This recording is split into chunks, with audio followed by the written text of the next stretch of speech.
Hey guys, Duncan KH Fan here. Here to bring you an album review of the new Overkill album entitled The Electric Age. I think it's their 17th record that they've done, and it's going to be coming out March 27th on Nuclear Blast Records. For those who don't know who Overkill is, they formed in 1980. Yeah, they've been around longer than Metallica. Yeah, that sort of thing. Anyway, in New York, I believe. And they, to me, in my opinion, are the most underrated band of all time, and they're easily one of the most influential thrash bands from the 1980s. This album is the follow-up to 2010's thrashterpiece Ironbound, which I fucking loved. I still can't get over how good that album is. It's been 2 years. But did this album meet expectations to being, if good, just as good, if not better? I would have to honestly say yes.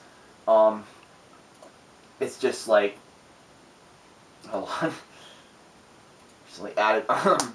Anyway, excuse me. The new Overkill is just like, when you listen to this band, you realize that the more recent material by this band, like, age has not affected this band at all. Let's get to the guitars. The guitar work is very, very thrashy, very good riffs in there. The guitar playing is just amazing. The drums, from watching the studio updates, they're triggered, but they sound pretty good. They're not too clicky. But yeah, the drumming on this album is absolutely flawless. I mean, I don't know all the members of Overkill, but the drums and guitar work is phenomenal on this record. Bass, Dee Dee, amazing bass player. His bass is always pretty damn audible in albums. It shows up well in this album. And last but certainly not least, Bobby Blitz Ellsworth.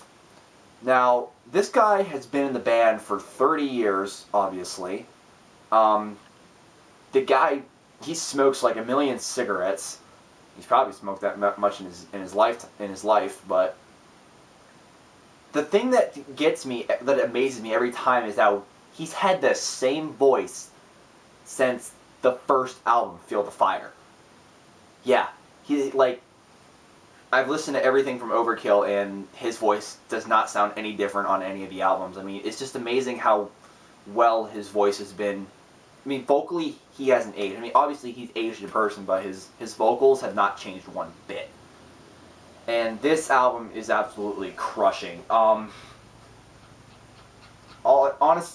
like, the beginning of the album, Come and Get It, starts off really slow, but then it kicks right in and punches you straight in the face. Like, that's a good way. That's basically how Ironbound was basically, like, introduced when the first song played. It started off slow, and then it just kicks right back in. Everybody obviously heard Electric Rattlesnake before this album came out. Pretty damn good song. Some of my favorites on this album would have to be that, Come and Get Me, Black Days, Save Yourself, 21st Century Man, Old Wounds and New Scars, and of course the last song, Good Night, which is like one of the perfect ways to end the album, in my honest opinion. It starts off really mellow for like the first minute and 15 seconds or so, and then it just kicks right in. This album is just a pure thrasher piece already. Like, I said it like 5 songs into it, and this album just completely blew me away. This is probably, to date, it's probably the best album I've heard so far this year. I said that about the Cannibal Corpse album, Torture, but this album, in my opinion, surpasses it. If I were to give this album a score, I'd have to give this a 9.5. I mean, me being a huge thrash metal fan, I gotta give this album a 9.5 out of 10. Yeah, March 27th. I think everybody who's a metal fan should pick this up, because this band damn well deserves it. They've been around for 30 years and hardly gets that much exposure, yet they still keep going strong. They keep putting out consistent albums, and they keep consistently getting better with age. I mean, I highly recommend this album to anybody who likes metal in general. Like, it's Overkill. Like, easily the most underrated band, in my opinion. So, yeah, that's my album review. I'm gonna leave this off. See you guys later, and keep it metal.